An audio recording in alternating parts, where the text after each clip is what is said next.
The shadow first appeared on a Tuesday, which was fitting because Tuesdays are when things go wrong quietly. It lay on the pavement outside the bus station at 6:40 a.m., stretched thin by the low sun, shaped unmistakably like a person standing still. The problem was simple and unsettling. There was no one there. People stepped around it at first, assuming the body was just out of frame. Someone leaning against the wall, someone behind a pole. But the shadow stayed put, while the crowd moved on. It didn't ripple when feet passed through it. It didn't shift when clouds crossed the sky. By 7:10, someone said it out loud. "Where's the person?" That question did what questions always do. It spread. A security guard approached, waving his hand through the air above the shadow, half expecting a prank. Nothing. He bent down, touched the ground. Cold concrete. Solid light. The shadow clung to the earth as if nailed there. They roped off the area. Someone took photos. Someone else laughed too loudly. By noon, the shadow was on social media, labeled with jokes and theories and emojis that tried to soften the unease.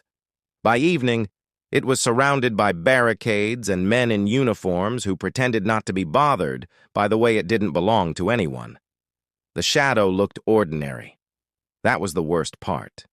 It had shoulders slightly sloped forward, as if the person had spent years bracing against something. One arm hung lower than the other. The head tilted a little to the right like someone listening. No face, no features, just the outline of a human pause. When night fell, the floodlights came on. The shadow did not disappear. It darkened, thickened, as if the absence of light no longer mattered. The experts argued about optics and projection and materials, but none of their explanations survived the simplest fact. Shadows need bodies. On Wednesday morning, a woman named Ruth stopped on her way to work and stared at it longer than she meant to. Ruth was 46, divorced, punctual, and tired in a way sleep doesn't fix. She worked in records management for the city, births, deaths, corrections. Her job was to make sure people existed on paper even when they no longer existed anywhere else. She stood at the barricade, coffee cooling in her hand, and felt something uncomfortable settle in her chest. "It looks familiar," she said quietly. The guard shrugged. Everyone says that. But Ruth didn't mean familiar like a trick of pattern or imagination. She meant recognition. The way you recognize your own posture in a reflection you weren't expecting. She leaned closer. The shadow's shoulders were shaped like her ex-husband's when he stood at the sink late at night, staring at nothing. The tilt of the head looked like her father's, the last year before he died, when listening hurt less than speaking. The longer arm reminded her of herself, always carrying too much on one side. Ruth straightened, embarrassed by the thought. She told herself it was projection.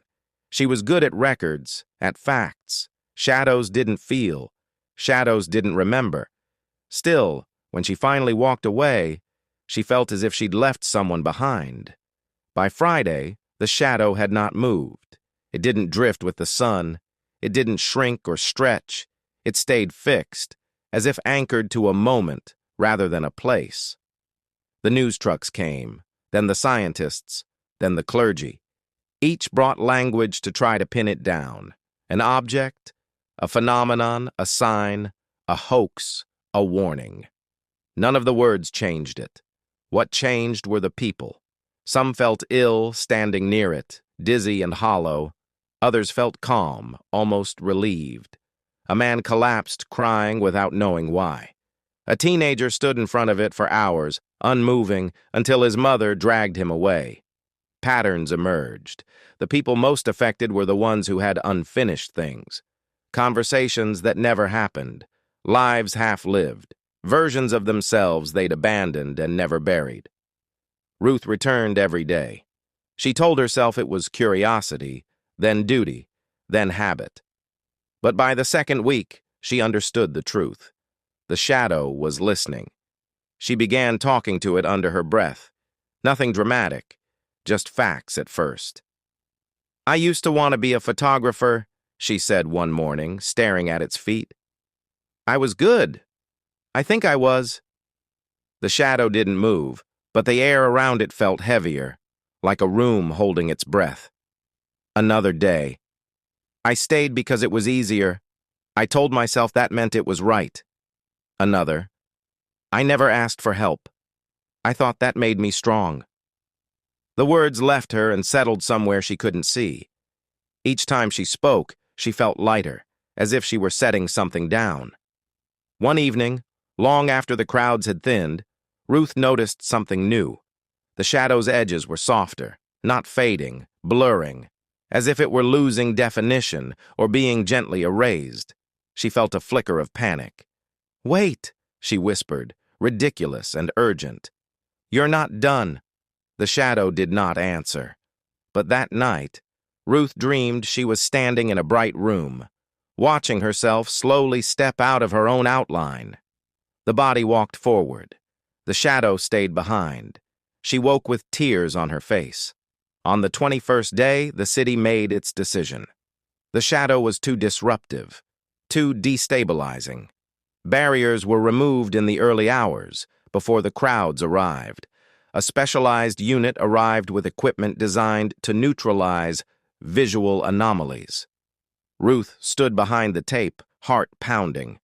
The machine hummed. Light bent strangely. The shadow shuddered, not away, but inward, collapsing like fabric, losing its frame. And for just a moment, Ruth saw it clearly, not as a shape, but as a truth. The shadow was not missing its body. The body was missing it. It was every part of a person left behind to survive, the grief swallowed, the dreams postponed indefinitely, the self that learned to be smaller. It was the residue of endurance, the cost of continuing. The machine powered down. The shadow was gone. The pavement looked ordinary again. Too ordinary. People drifted away, disappointed, relieved, already rewriting the story into something safer. The city washed the ground. The news moved on. Ruth stayed. She stood in the exact place where the shadow had been and felt the sunlight fall on her feet. For the first time in years, she noticed her own outline stretching away from her, obedient, complete. She took a breath she hadn't known she was holding. Then she did something small and real and terrifying. She went home and opened the old boxes. She called someone she'd been avoiding. She signed up for a night photography class. The world did not change dramatically. No music swelled, no meaning was announced. But Ruth walked differently now. And somewhere, not in the ground, not in the light, the shadow rested, no longer waiting to be seen, finally carried by the body that remembered how to hold it.